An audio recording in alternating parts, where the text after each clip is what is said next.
Hello guys, welcome to my channel. So ఈ వీడియోలో మనం సర్క్యూట్ డిజైనింగ్ అనేది నేర్చుకుందాం.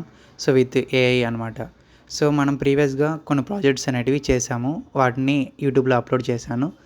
సో వాటికి సర్క్యూట్ డయాగ్రామ్ అనేది ఏ విధంగా చేయాలనేది చూద్దాం. సో ఫస్ట్ మనం గూగుల్ ఓపెన్ చేసి గూగుల్లో సర్క్యూట్ డిజైనర్ అని సెర్చ్ చేయండి. సో సెర్చ్ చేసిన తర్వాత మనకి నెక్స్ట్ పేజ్ అనేది ఈ విధంగా ఓపెన్ అవుతుంది. సో ఫస్ట్ వచ్చినటువంటి వెబ్సైట్ లింక్ని ఓపెన్ చేసిన తర్వాత హోమ్ పేజ్ అనేది ఈ విధంగా ఓపెన్ అవుతుంది. సో ఇక్కడ మనకి ఓపెన్ సర్క్యూట్ డిజైనర్ అని కనబడుతుంది కదా. సో దీన్ని క్లిక్ చేయండి. సో దీన్ని క్లిక్ చేసిన తర్వాత మనకి నెక్స్ట్ పేజ్ అనేది ఈ విధంగా వస్తుంది. సో ఇక్కడ మనం మన మెయిల్తో లాగిన్ అవ్వాలి. సో లాగిన్ అయిన తర్వాత బ్లాంక్ ప్రాజెక్ట్ అనేది క్లిక్ చేయండి. సో దీన్ని క్లిక్ చేసిన తర్వాత మనకి సో ఈ విధంగా ఓపెన్ అవుతుంది. సో ఇక్కడ మనకి సెర్చ్ కాంపోనెంట్ అనేది టైప్ చేయండి. సో ఇక్కడ మనకి అంటే మన ప్రాజెక్ట్ ఏదైతే చేస్తున్నామో ఆ ప్రాజెక్ట్లో ఏవైతే కాంపోనెంట్స్ వాడుతున్నామో ఆ కాంపోనెంట్స్ని ఇక్కడ సెర్చ్ చేయండి. సో ఫస్ట్ మనం ఆర్డినో ఈవెన్ఓ అనేది సెర్చ్ చేశాను. సో ఇక్కడ ఈ వీడియోలో మనం సోలార్ ట్రాకర్, సో ఆల్రెడీ మనం ప్రాజెక్ట్ అనేది చేసాం కదా. సో దానికి సర్క్యూట్ డిజైన్ అనేది చేద్దాం. సో దానికి కావాల్సింది ఫస్ట్ మనకి ఆర్డినో ఈవెన్ఓ. సో ఆర్డినో ఈవెన్ఓ అనేది ఇక్కడ టైప్ చేస్తే మనకి ఇక్కడ టైప్స్ ఆఫ్ ఆర్డినోస్ అనేటివి వచ్చాయి. మనకి ఏది కావాలో దాన్ని సెలెక్ట్ చేసుకుంటాం.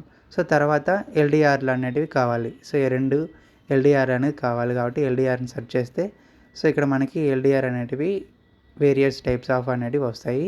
సో మనకి ఏది కావాలనేది మన స్పెసిఫికేషన్ తగ్గట్టుగా అనేది మనం సెలెక్ట్ చేసుకుంటాం. సో సెలెక్ట్ చేసుకున్న తర్వాత మనకి అవుట్పుట్ ఇమేజ్ అనేది ఈ విధంగా వస్తుంది. సో దాన్ని మనం కరెక్ట్గా మన ప్రాజెక్ట్కి కావాల్సిన డిజైనింగ్లో సో దానికి లెంత్, హైట్ అనేది అడ్జస్ట్ చేసుకుంటాం. దాని యొక్క టెర్మినల్స్ని సో ఈ విధంగా డ్రాగ్ చేసుకొని సో డ్రాగ్ చేస్తున్నాను. సో లెఫ్ట్ అలాగే రైట్ రెండు ఎల్డిఆర్ని సో ఈ విధంగా చేసుకోండి. సో ఈ విధంగా చేసిన తర్వాత నెక్స్ట్ మనకి ఒక సర్వో మోటార్ అనేది కావాలి. సో నెక్స్ట్ అలాగే రెజిస్టర్స్ అనేవి కావాలి. సో రెండు రెజిస్టర్స్ని 220 ohms అనేటివి తీసుకున్నాం. సో ఏదో ఒక టెర్మినల్కి మనం రెజిస్టర్స్ అనేది ప్లేస్ చేయాలి. సో సర్వో మోటార్ అనేది మనకి కావాలి. సో ఇక్కడ different types of servo Motors ఉన్నాయి.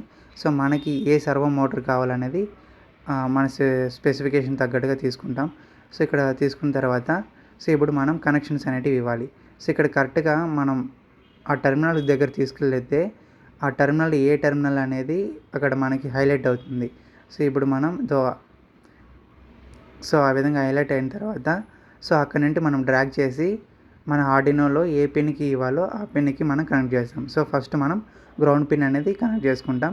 సో వైర్ మీద క్లిక్ చేస్తే మనకి వైర్ యొక్క ప్రాపర్టీస్ అనేవి వస్తాయి. సో వైర్ యొక్క ప్రాపర్టీస్ వచ్చిన తర్వాత మనం ఆ వైర్ యొక్క కలర్ చేంజ్ అలాగే ఆ డిలీట్ చేయాలనుకుంటే డిలీట్ మీద ప్రెస్ చేస్తే డిలీట్ అవుతుంది. సో నెక్స్ట్ అలాగే రెడ్ వైర్ అనేది వీసీసీకి అనేది ఇస్తాం. సో రెజిస్టర్ని సో రెండు యొక్క ఎల్డిఆర్లు వీసీసీకి సప్లై వోల్టేజ్కి ఇస్తామన్నమాట.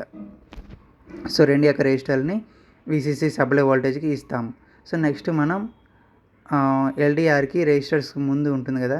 సో రెజిస్టర్కి ముందు కనెక్షన్ అనేది ఏ0కి 1, అలాగే రెండో ఎల్డిఆర్ యొక్క రెజిస్టర్స్కి ముందు ఉన్న కనెక్షన్ని ఏ1కి కనెక్షన్ ఇస్తాం. సో వాటి యొక్క వైర్ యొక్క కలర్ కోడింగ్ని అంటే వేరే కలర్ కావాలనుకుంటే ఆ వైర్ పైన క్లిక్ చేసి వేరే వైర్ కలర్ని చేంజ్ చేసుకోవచ్చు. నెక్స్ట్ అలాగే సర్వో మోటార్ మనం పిన్ చూసుకుంటే ground, VCC, PWM. So PWM పిన్ని మనం డిజిటల్ ఐసీ పిన్లో 11th పిన్ దగ్గర కనెక్ట్ చేస్తాం. నెక్స్ట్ అలాగే వీసీసీ గ్రౌండ్ని ఆర్డినోలో ఉన్న పిన్స్ని కనెక్ట్ చేసుకుంటాం. సో ఈ విధంగా కనెక్ట్ చేసుకున్న తర్వాత సో ఫైల్ అనేది సేవ్ చేసుకున్న తర్వాత మనం ఇక్కడ ఎక్స్పోర్ట్లోకి వస్తే మనకి జనరేట్ డాక్యుమెంటేషన్ అని వస్తుంది. సో మనం మన యొక్క ప్రాజెక్ట్ యొక్క టైటిల్ అని ఇచ్చేసి జనరేట్ మీద మనం క్లిక్ చేస్తే సో ఒక డాక్యుమెంటేషన్ అనేది ఏఐ ద్వారా జనరేట్ చేస్తుంది అనమాట. సో మన ప్రాజెక్ట్లో ఏ అయితే కాంపోనెంట్స్ వాడామో సో ఆ కాంపోనెంట్కి సంబంధించిన మొత్తం మెయిన్ మ్యాటర్ అనేది లింక్ ద్వారా సో ఈ విధంగా జనరేట్ చేస్తుంది. తర్వాత లింక్ అనేది కాపీ చేసి ఇక్కడ పేస్ట్ చేస్తే సో ఈ విధంగా వర్డ్ డాక్యుమెంట్ అనేది ఇలా మనకు ప్రిపేర్ చేసి ఇస్తుంది ఏఐ ద్వారా. సో మొత్తం డాక్యుమెంట్ అనేది ప్రిపేర్ అవుతుంది. సో మెయిన్ పాయింట్స్ సో ఇక్కడ మనం చూసుకున్నట్టయితే డాక్యుమెంట్ యొక్క సమ్మరీ, కాంపోనెంట్ లిస్టు అలాగే వర్కింగ్ అనమాట. సో దీన్ని మనం డౌన్లోడ్ చేసుకోవచ్చు. సో పీడిఎఫ్ కన్వర్టింగ్గా ఏ విధంగా మనం డౌన్లోడ్ చేసుకోవచ్చు. సో డౌన్లోడ్ చేసుకొని తర్వాత మనం ఎక్కడికి మన ప్రింట్అవుట్ అనేది తీసుకోవచ్చు అనమాట.